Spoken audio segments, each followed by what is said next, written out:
Saya tidak akan melakukan kesalahan yang kedua kalinya. Cukup sekali, dan sampai akhirnya saya seperti ini, sampai sekarang belum sembuh, belum bisa berdiri tegak, masih sempoyongan. Rumah nggak perlu mewah, nggak perlu bagus, yang penting punya tabungan. Jadi kita nggak bingung. Walaupun sudah lama di Taiwan, bukan jaminan sudah kaya, sudah banyak tabungan. Mobilnya bosku ditabrak uang toko samping. Uang mundur njundul. Mundurnya mobilnya nyundul ngenai mobilnya bosku. Bosku urung tangi. Jam 9:30 mean. Wong irung tangi montore disundul uang kapok parae.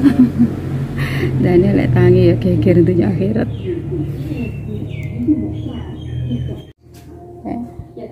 Padha ngincengi kabeh ya. Kayak saya ngincengi wong kenyih pisan.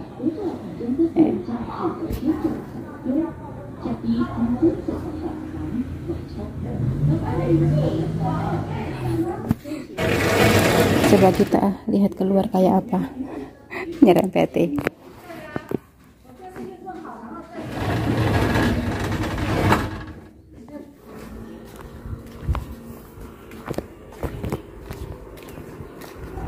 Pentang. Apa meneh kayak iki? 等一下，我先帮阿婆还没好。有空才来。好啊。我这个答案还有这个小的答案。换那边吗？嗯。哦。这小的啊。好。如果我有空哈。要我有那个要。好啊。哦，等一下，我先帮阿婆。不急的。好。好啊。喝便当。好了好了。我拿你进去拿。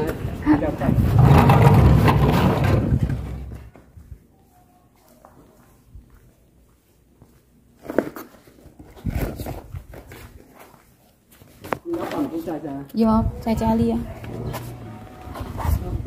不客气。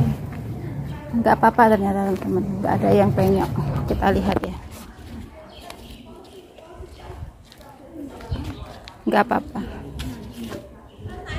Nggak apa-apa, nggak penyok. Ambil uang ya pemirsa. Temennya butuh pinjam 2000 NT. Disambati kancane padahal aku kayak aku suge kabeh sambat.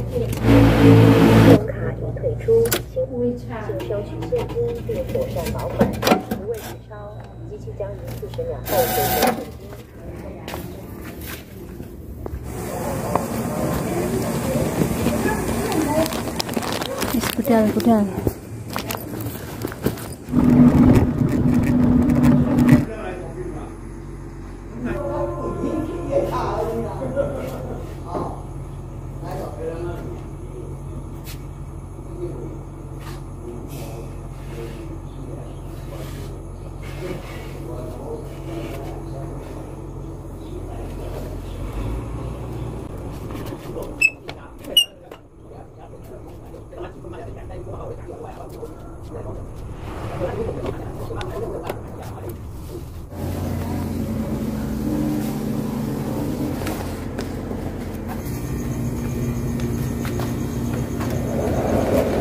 Hari ini menunya mie ya, nggak ada orang, sepi.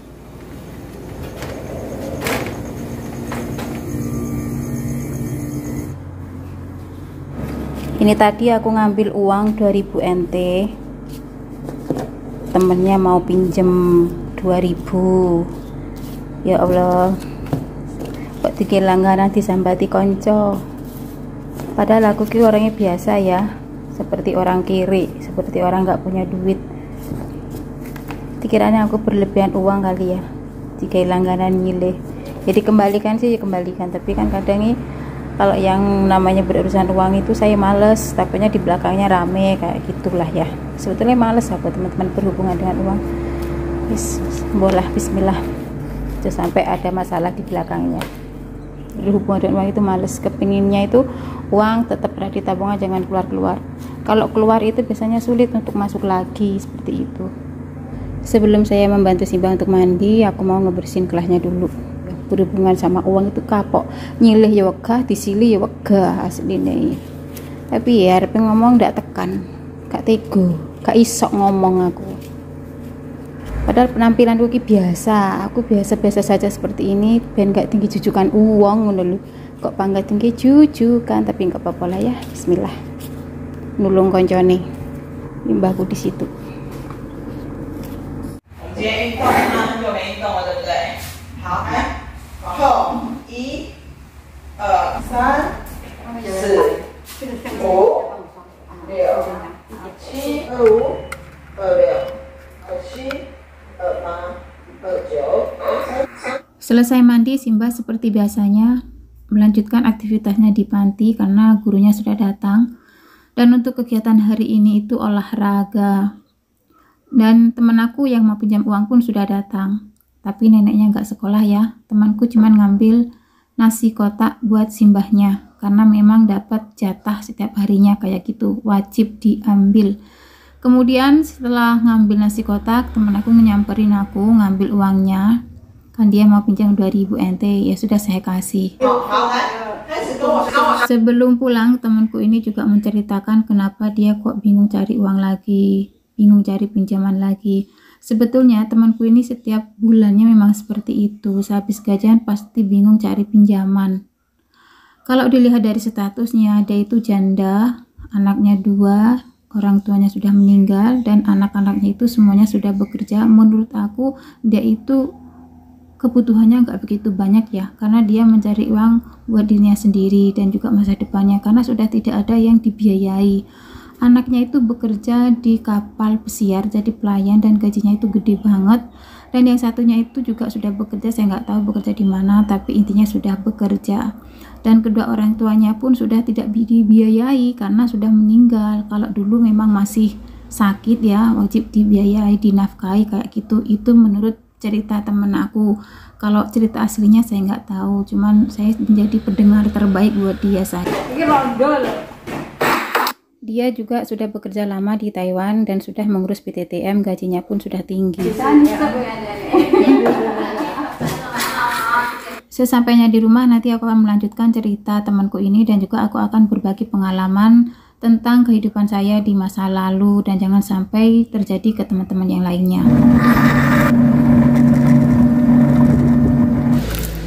Kita sudah sampai ke Opona ini. Hari ini tanggal 8. Sedangkan teman aku itu gajinya tanggal 6. Biasanya dikasihnya itu tanggal 4. Kalau nggak tanggal 4 ya tanggal 7. Karena hari ini hari Minggu, kalau nggak maju ya mundur kayak gitu ya. Ini masih tanggal 8, gajinya kan di sekitaran sini. Mulai tanggal 5, 6, 7 ini. Ini sudah nggak punya uang, bisa mbak duit ya, bisa pinjam temen nih. Assalamualaikum, halo teman-teman, jumpa lagi bersama saya, Muhaya Family. Nah ini aku sudah ada di dapur ya, Simbaku sudah kenyang. Dan seperti biasanya aku langsung makan ke bawah ya. Oke teman-teman, sebelum saya makan, di sini saya mau menceritakan sedikit kronologinya temen aku tadi ya. Yang setiap bulannya itu bingung, habis gajian bingung cari utangan kesana kemari. Ini menurut ceritanya dia ya. Dan juga di sini aku mau berbagi sedikit pengalaman saya sampai saya itu jadi hancur gara-gara apa. Di sini saya bukannya membuka aib seseorang, bukan, cuman ini sekedar cerita saja. Siapa tahu bisa diambil dari sisi positifnya saja dari cerita saya, dari cerita teman aku dan juga dari cerita pengalaman saya pribadi ya. Temanku ini itu bekerja di Taiwan sudah puluhan tahun, sudah PTTM ya. Kalau sudah PTTM itu pasti udah 14-15 tahunan seperti itu. Dan kalau sudah PTTM itu gajinya pasti berubah sedikit lebih tinggi ya daripada saya yang belum PTTM. Menurut ceritanya teman aku itu awalnya begini, dia berangkat ke Taiwan itu karena dia seorang janda, mempunyai 2 orang anak perempuan semua ya. Awal ceritanya seperti itu. Nah setelah dia bekerja di Taiwan, orang tuanya itu sakit-sakitan, jadi dia harus membiayai kedua orang tuanya dan juga anaknya. Ini katanya dia ya. Selama dia bekerja di Taiwan itu uangnya habis untuk membiayai orang tuanya karena sakit-sakitan. Selain dia membiayai kedua orang tuanya, dia pun membiayai anaknya sekolah sampai semuanya lulus. Dan akhirnya anaknya lulus, semua pada bekerja, orang tuanya tidak ada. pada meninggal semua gitu ya. Jadi temen aku nggak lama di Taiwan itu sudah kehilangan kedua orang tuanya yang sudah dirawatnya selama dia sakit kayak gitu ya. Yang namanya kebutuhan orang itu emang seperti itu ya. Temanku ini janda. Nah setelah anaknya bekerja semuanya, terus temanku di sini sudah lama juga, akhirnya bisa menabung dan membeli perumahan ya.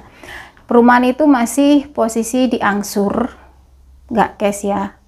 Nah kesalahan temanku di sini, berapa angsurannya dia pun tidak cerita.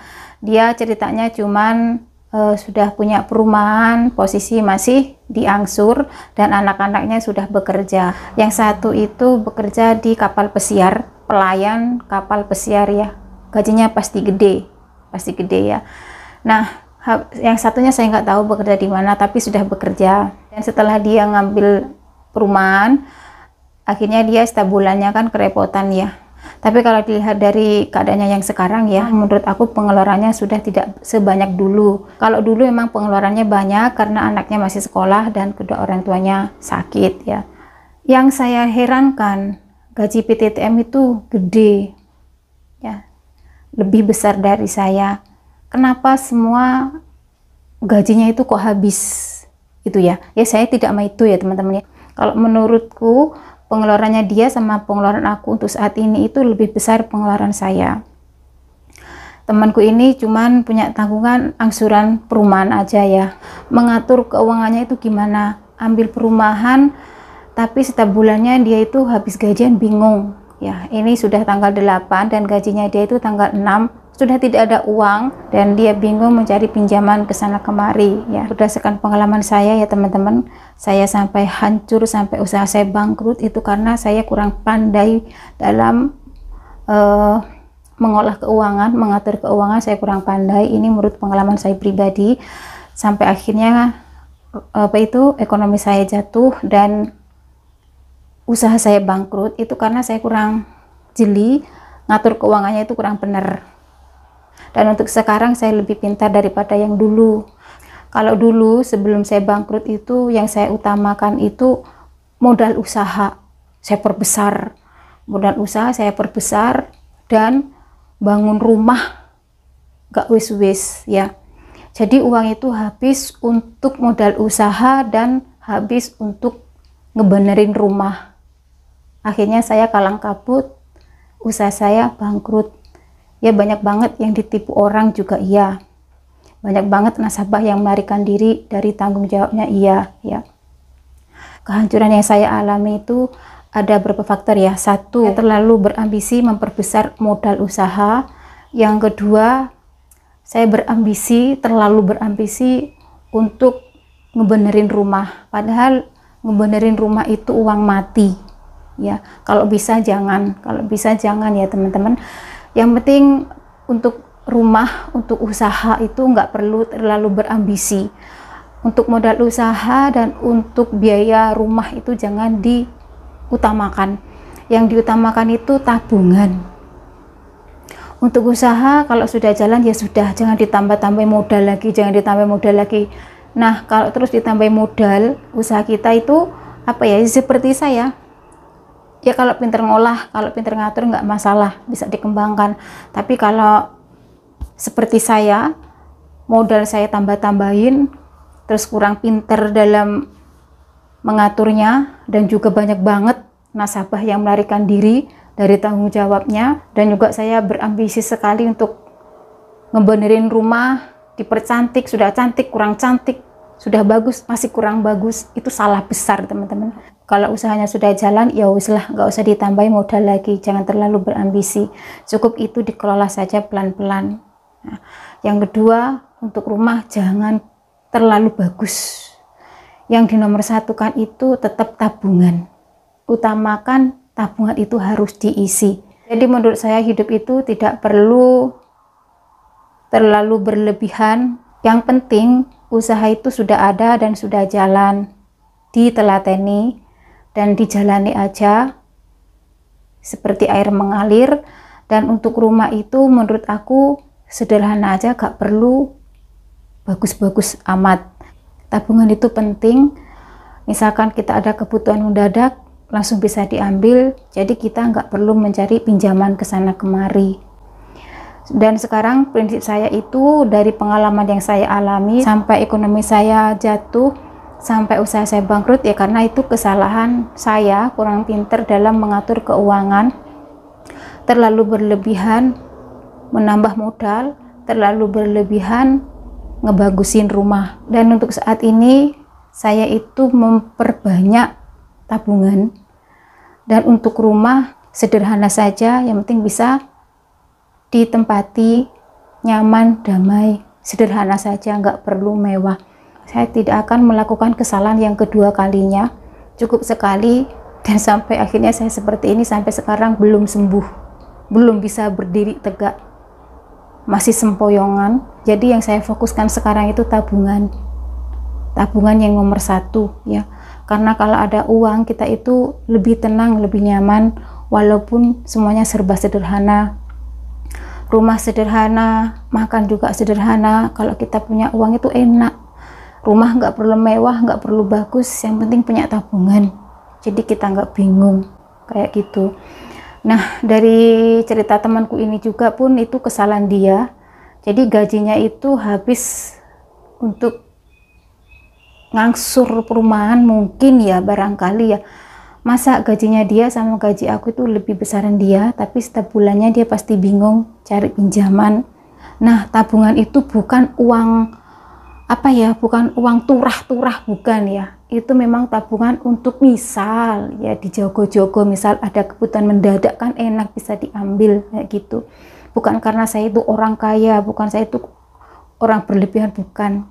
Menurut saya memperbanyak tabungan itu biar hidup saya itu lebih tenang, lebih nyaman. Memang uang tidak dibawa mati, tapi kalau uangnya habis buat modal, habis buat rumah, ya coto, kita yang rugi, ya kan. Kita akhirnya toleh-toleh, misalkan ada kebutuhan yang mendadak. Wes, cukup pengalamanku yang dulu-dulu saja, ini jadi pelajaran ke depannya, dan saya tetap fokus ke memperbanyak tabungan. Saya tidak memperbagus rumah ataupun memperbanyak modal. Sudah, kalau sudah punya usaha, gitu aja, cukup modalnya dijalani, ditelateni, sementing banyu mili, terus ada pendapatan gitu ya. Jangan sampai ngerowok babon. Kalau bisa tabungan itu sekecil apapun ditambahi, jangan dilongi. Untuk rumah seadanya saja, yang penting ada, sederhana saja, nggak perlu mewah. Kalau kita memperbanyak tabungan, tidak ada orang yang tahu, hidup kita lebih tenang. Kalau rumah diperbagus, semua orang tahu, ya kan. Kalau usahanya semakin gede, semua orang tahu. Tapi kalau memperbesar tabungan, tidak ada orang yang tahu. Dan saya memang tidak suka perhiasan. Memperbanyak perhiasan itu menurut aku juga kurang bagus, ya. Tapi kembali ke selera kita masing-masing. Kalau saya pribadi, saya tidak suka memperbanyak perhiasan, tidak suka memperbanyak mobil atau kendaraan, enggak. Saya tuh lebih suka memperbanyak tabungan, tidak ada orang yang tahu. Nah, teman-teman, itu cerita dari pengalaman saya dan juga cerita dari pengalaman teman aku. Walaupun sudah lama di Taiwan, bukan jaminan sudah kaya, sudah banyak tabungan, bukan jaminan. Nah, contohnya teman aku sudah lama di Taiwan, buktinya setiap bulan masih bingung cari pinjaman ke sana kemari. Salahnya yaitu tabungannya itu habis buat ngangsur perumahan.